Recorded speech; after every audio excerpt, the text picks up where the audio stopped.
This book has been described by one reviewer as it's the Da Vinci Code meets the electric acid Kool-Aid test. So this was the beginning of the research. Julie, who is an indefatigable researcher, found other evidence in Rosslyn Chapel, which is one of the most amazing Catholic churches you will ever see. It was built by Sir William St. Clair in the 15th century. It is a synthesis of Catholic and pagan symbolism. This is from the cover of our book. This is from a magnificent illuminated manuscript, an illuminated Bible created in 1180 at the Canterbury Scriptorum at Canterbury Cathedral. The beginnings, the first folios of this are the story of Genesis up through the life and mission of Jesus. This is one of 12 images on the first page out of Genesis, and here we have God creating plants. Well, actually, it's God creating psychedelic mushrooms. This is one of the 170 stained glass windows, the story of St. Eustace in the magnificent Chartres Cathedral in France. We found psychedelic images in nearly 10% of the stained glass windows in Chartres Cathedral. This is the story of the hunter Placidus in his moment of illumination and transformation into St. Eustace. He is flanked by a stag, which we'll explain later, and also by psychedelic mushrooms. This is in a tiny chapel of plain Coralt in the center of France. It's 20 feet wide by 60 feet deep. This is the Garden of Eden, and Adam and Eve stand on the side of a giant Amanita psychedelic mushroom, and we know it's Amanita because of the white speckles that are so meticulously made across the cap. And yes, in Romanesque art, size matters. And the fact that this mushroom is as large as and a little larger than Adam and Eve means that the artist is trying to tell us something. This is in the parish church of Saint Martin de Vic in the center of France. This is in a panel on the wall, a fresco of Jesus' entry into Jerusalem. And as we walked into this room and we were just astonished by the magnificent paintings of angels and the Christology, the life of Christ, Julie touched my arm and she pointed towards this fresco and she said, "Do you see what I see?" And yes, I saw the 5 smooth tan mushroom caps spread out over the head of the joyful youth, welcoming Jesus as he enters Jerusalem. This was the church where this image, in combination with mushrooms on top of the towers of Jerusalem and on the table in other places and other scenes, convinced us that we were witnessing a psychedelic gospels, a story different than the master story we've learned about Christianity, a story different from the canonic gospels. This is your brain on LSD, literally. Let me fast forward a little bit. Some of you may remember those war on drug ads, those Just Say No ads that said, "This is your brain, here are 2 eggs. This is your brain on drugs, scrambled eggs." Well, now we can actually see this image. We can see through magnetic imaging that was done at the University of London what the brain looks like on LSD. This is the subject's normal brain, and this is the subject's on LSD.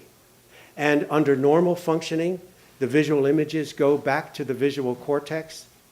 Under LSD, you can see that many chambers of the brain are illuminated, allowing for multiple different connections. There are many other color images throughout our book. There are some 16 pages of color images and many black and white images.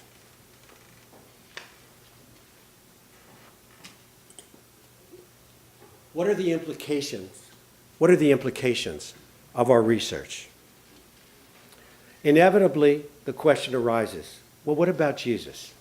What about the disciples?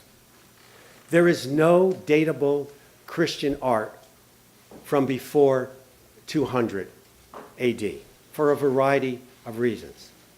So in order to look back at what we might find here, we had to re-examine the canon Gospels, the Gospels of Mark and Matthew and Luke and John. And we had to look at the vast discovery of the Gnostic Gospels, which are found in the Nag Hammadi library. And we looked at them now through the lens of the Psychedelic Gospels.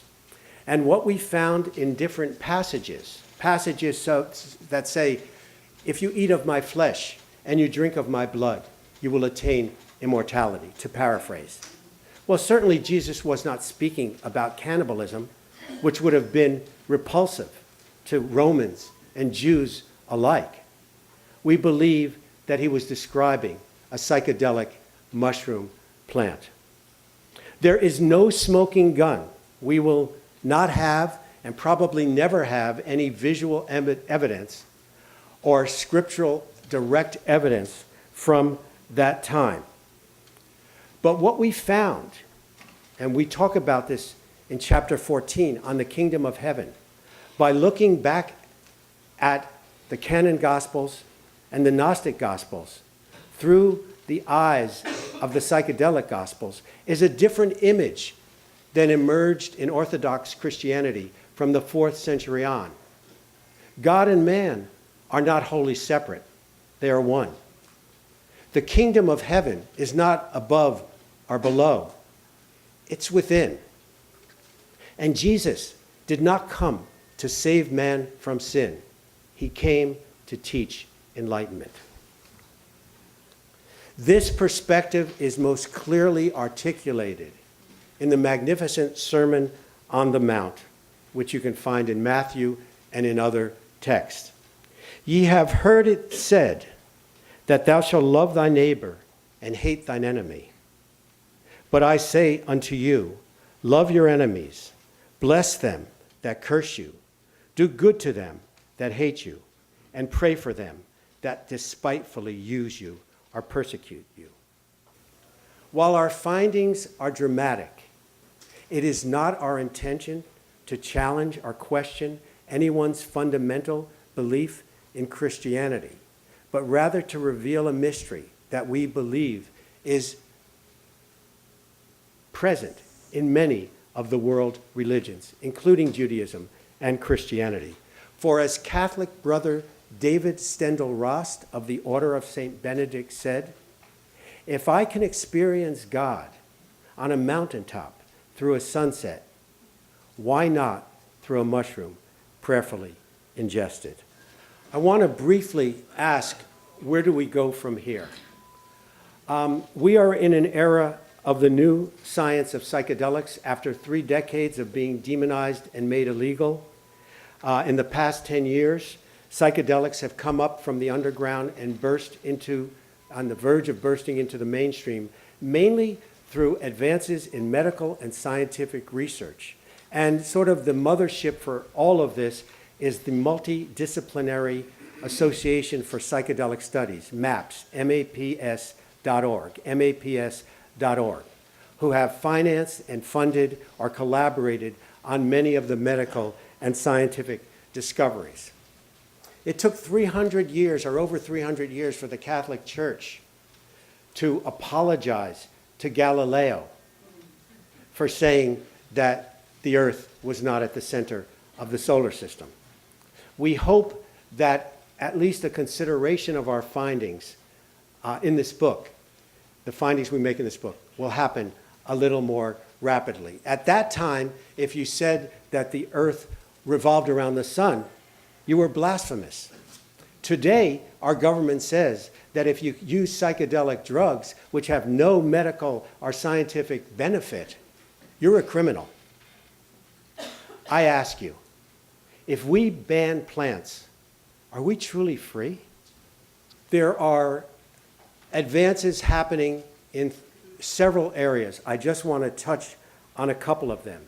Psychedelics and scientific problem solving. Steve Jobs loved LSD. In his biography, which I commend to all of you, he said that LSD was one of the 3 most significant experiences he had in his life and helped him think different in the creation of Apple.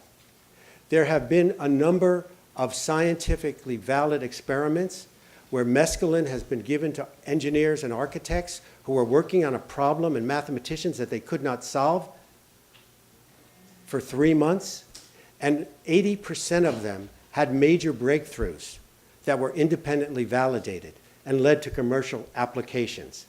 This has led James Fadiman, who wrote the Psychedelic Explorer's Guide, to say that if as a society you prize innovation, but you ban psychedelics, you're immoral.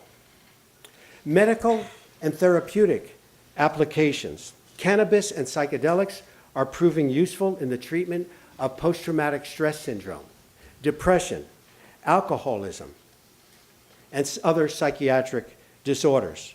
To take one example, research shows that cannabinoids may remove the plaque-forming Alzheimer's cells protein from the brain cells. We believe that these psychedelic drugs are now on the way through FDA approval to being used eventually as medically prescribed drugs. And we also advocate the creation of sacred centers where people who are emotionally stable could responsibly explore these entheogens for religious and for personal growth purposes. I would like to conclude by quoting Albert Hofmann on his 100th birthday. Dr. Hofmann lived to be 102. And in a few years before he died, he wrote a book called LSD, My Problem Child, because of all that had happened. Hofmann said on his 100th birthday, "It gave me an inner joy, an open-mindedness, a gratefulness, open eyes, and an internal sensitivity for the miracles of creation. I think that in human evolution, it has never been as necessary to have this substance, LSD. It is a tool to turn us into what we are supposed to be."